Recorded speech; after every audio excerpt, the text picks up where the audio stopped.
Hello friends, आज हम retail का यूनिट थर्ड पढ़ेंगे। Applicability of retail banking concept and distinction between retail and corporate और या होलसेल बैंकिंग।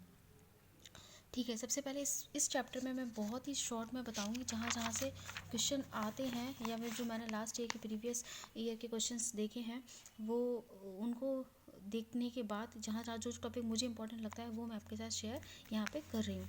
चलिए देखते हैं। इसमें ना सबसे दो चीज़ हम देखेंगे मेन, क्या एक बिजनेस मॉडल, दूसरा बिजनेस अप्रोच। तो बिजनेस मॉडल है, उसमें क्या है, business process structure in retail banking. These models were defined based on technology and customer interface capabilities of the bank study. The four broad classification are, मतलब क्या है, Boston constitution group had conducted study on retail banking process. इन्होंने जो retail banking process है उसको study किया, फिर क्या किया उन्होंने, एक चार मॉडल डिफाइन कर दिए। कौन कौन से? फर्स्ट है हॉरिजॉन्टल ऑर्गेनाइज मॉडल, दूसरा वर्टिकल ऑर्गेनाइज मॉडल, तीसरा प्रीडोमिनेंटली हॉरिजॉन्टल ऑर्गेनाइज मॉडल और चौथा है प्रीडोमिनेंटली वर्टिकल ऑर्गेनाइज मॉडल। अब इस मॉडल में होता क्या क्या है, इसको मैंने बहुत ही शॉर्ट में यहाँ पे लिखा हुआ है ताकि एग्ज़ाम में यहाँ से क्वेश्चन बने और हम फटाफट वो जो डेफिनेशन है उसको अपने माइंड में सेट कर सकें। जो हॉरिजॉन्टल ऑर्गेनाइज मॉडल है वो क्या करता है, different process model for different product. ठीक है, इसमें क्या है, डिफरेंट प्रोसेस मॉडल फॉर अलग अलग प्रोडक्ट के लिए अलग अलग प्रोसेस मॉडल यूज़ किए जाते हैं। और इस टाइप के मॉडल को कौन यूज़ करता है? Public sector banking. दोस्तों मैंने यहाँ पे बहुत ही शॉर्ट में लिखा हुआ है और आप जब मैं अभी इसके प्रैक्टिस सेट क्वेश्चन आपको करवाऊँगी तो उसमें आपको यही लाइन सब कुछ देखने को मिलेंगी। तो आप इस चीज़ को आप दिमाग में रखिएगा। हॉरिजॉन्टल में क्या होता है, डिफरेंट प्रोसेस मॉडल यूज़ किए जाते हैं डिफरेंट प्रोडक्ट के लिए। इसको यूज़ कौन करता है? Public sector bank. और जो दूसरा जो मॉडल है वर्टिकल ऑर्गेनाइज मॉडल, इसमें क्या है, सेंट्रलाइज। इसमें जो कीवर्ड है वर्टिकल में याद रखिए सेंट्रलाइज। ओके, जो वर्टिकल है उसमें आप याद रखेंगे क्या, centralize customer database is used across product. इसमें क्या होता है, इसमें डिफरेंट होते हैं, इसमें सेंट्रलाइज कस्टमर डेटाबेस यूज़ होता है। किसमें? वर्टिकली में क्या होता है, centralize customer database is used across product. तीसरा क्या है, predominantly horizontally organize model, common customer information for some product. और जो दूसरा है ना, जो प्रीडोमिनेटली वर्टिकल ऑर्गेनाइज मॉडल, ये दोनों सेम ही है, बस इसमें क्या है, कॉमन कस्टमर इन्फॉर्मेशन इसमें सम प्रोडक्ट के लिए यूज़ होती है, इसमें क्या है, common customer information for most of the product.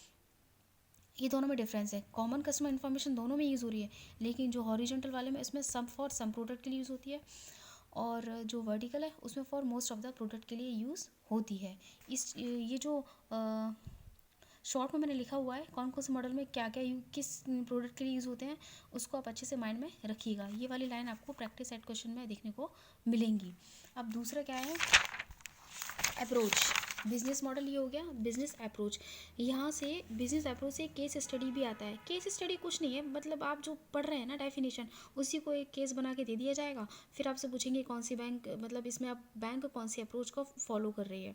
तो हम शॉर्ट में देखेंगे, तीन अप्रोच हैं यहाँ पे, सेगमेंटेड अप्रोच, दूसरा जियोग्राफी अप्रोच, तीसरा क्लासिफिकेशन बेस्ड अप्रोच। कौन कौन सी हैं? तीन। पहला सेगमेंटेड, दूसरा जियोग्राफी बेस्ड अप्रोच, तीसरा क्लासिफिकेशन। अब आपको सेगमेंट वाले में क्या है, सेगमेंट वाले अप्रोच में क्या है, when branches are classified based on business potential with regard to retail space and business target in this segment of branches only with focused marketing strategy। इसमें क्या होता है, branches are classified as resource centre, profit centre, priority centre, general centre to have a clear business focus. अब आप इसको याद कैसे रखेंगे, जो सेगमेंट अप्रोच है, सेगमेंटेड अप्रोच, वो किस पे फोकस करती है, सेंटर पे। ठीक है, सेगमेंटेड अप्रोच सेंटर फोकस करती है। सेंटर कौन कौन से हो सकते हैं आपके, प्रॉफिट सेंटर हो सकता है, प्रायोरिटी सेंटर हो सकता है, जनरल सेंटर हो सकता है, रिसोर्स सेंटर हो सकता है। ठीक है, तो दूसरा जो अप्रोच है वो क्या है, जियोग्राफी। जियोग्राफी मतलब होता है एरिया, मैंने वहाँ पे लिखा हुआ है ना, जैसे where retail model are built based on geography. Geography मतलब एरिया बेस्ड, कैसा एरिया है। ठीक है, तीसरा है जो है वो क्या है, classification based approach, where strategy are design based on the type of branch. Branch कैसी क्लासिफिकेशन किया जाता है ना, रूरल है, अर्बन है, सेमी अर्बन है, मेट्रो है, rural then semi urban then urban और देन मेट्रो। तो ये क्लासिफिकेशन हो गया। तीन अप्रोच हैं, कौन कौन सी, फर्स्ट सेगमेंटेड, सेगमेंट पे किस पे फोकस करते हैं, सेंटर पे, ठीक है। सेंटर कौन कौन से हो सकते हैं? Profit centre, priority centre, general centre, resource centre. Geography में क्या होता है? एरिया पे फोकस किया जाता है। क्लासिफिकेशन किस पे होता है? Rural, urban, semi urban, metro. ये 3 अप्रोच हो गई। इसी का एक केस स्टडी NS की बुक में दिया हुआ है, वो मैं आपको वीडियो के एंड में या फिर नेक्स्ट वीडियो में बताऊंगी, ठीक है। 2 टॉपिक यहाँ से हमारे क्लियर होते हैं। बिजनेस मॉडल 4 टाइप के हुए, इसका डिस्क्रिप्शन मैंने आपको लास्ट थोड़ी देर पहले ही आपको बताया था। हॉरिजॉन्टल में different type of model use होते हैं डिफरेंट प्रोडक्ट के लिए। वर्टिकुलर में सेंट्रलाइज डेटाबेस यूज़ होता है। इसमें इन दोनों में कॉमन कस्टमर इन्फॉर्मेशन यूज़ होती है, लेकिन जो हॉरिजॉन्टल में उसमें सम प्रोडक्ट के लिए यूज़ होती है, वर्टिकल में मोस्ट ऑफ द प्रोडक्ट के लिए यूज़ होती है, ठीक है। अब जो तीसरा जो चीज़ है, वो तीसरी जो हम पढ़ने जा रहे हैं वो ये वाला टॉपिक है, product model in retail banking. Retail banking में मैंने लास्ट वाले चैप्टर में बताया था 3 टाइप की चीज़ें होती हैं। कौन सी? असेट, लाइबिलिटी, और तीसरा क्या? डिफरेंट काइंड ऑफ सर्विसेज, यानी कि थर्ड पार्टी प्रोडक्ट। तो जो फर्स्ट वाला है वो है लाइबिलिटी प्रोडक्ट। लाइबिलिटी प्रोडक्ट में क्या है? Liability product are offered to retail banking customer basically under 3 spaces: saving account, current account, term deposit account. मतलब जो भी आप डिपॉजिट कर रहे हैं वो आपकी क्या होती है? लाइबिलिटी, क्योंकि कस्टमर एंड से हमें कभी भी इनको डिमांड कर सकता है। जैसे उसने FD बनवाई, कल को वो 1 साल की FD बनवाई, लेकिन वो 3 महीने बाद ही आ गया कि मुझे तो FD तोड़वानी है और पैसा चाहिए, तो वो पैसा बैंक मना नहीं कर सकती, उसको देना पड़ेगा। वो क्या है? हमारी लाइबिलिटी। दूसरा आ गया आपका रिटेल एसेट प्रोडक्ट। एसेट होते हैं आपके बैंक के लोन। तो जो स्टैंडर्ड रिटेल एसेट प्रोडक्ट कौन से ऑफर्ड बाय बैंक, कौन कौन से? Housing loan, customer durable loan, car loan, credit card, personal loan. Other retail loan include loan against rental receivable, salary overdraft, loan against security, loan for trader in personal segment. मतलब जितने type के loan है वो आपके किस में आ गए? Asset product में। और जो थर्ड है मैंने बताया था अदर प्रोडक्ट या सर्विसेज। अदर प्रोडक्ट सर्विसेज में क्या क्या आएगा? यहाँ से क्वेश्चन बन जाता है। ये तो हमें पता होता है, जो मैंने आपको भी बताया, रिटेल लाइबिलिटी प्रोडक्ट बताया, एसेट प्रोडक्ट बताया।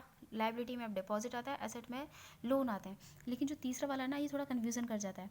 क्या अदर प्रोडक्ट में आप में क्या आता है? जो बैंकिंग इंश्योरेंस होता है ना, जो मतलब बैंक जब लाइफ इंश्योरेंस पॉलिसी को सेल करते हैं वो आता है। और नेट बैंकिंग, इंटरनेट बैंकिंग, वो सब भी इसी में आता है। ये देखिए मैंने अभी आपको आगे हाईलाइटेड पॉइंट में बताती हूँ। Credit card, debit card, ATM card, mobile banking, internet banking, depository service, banking service, distribution of third party product, life and non life policies, mutual fund, SBI का था ना म्यूचुअल फंड, और PNB mid life, ये सब। Retail sale of gold coin, bill payment services, multi city cheque payment gateway and rail for rail air ticket booking, wealth management services,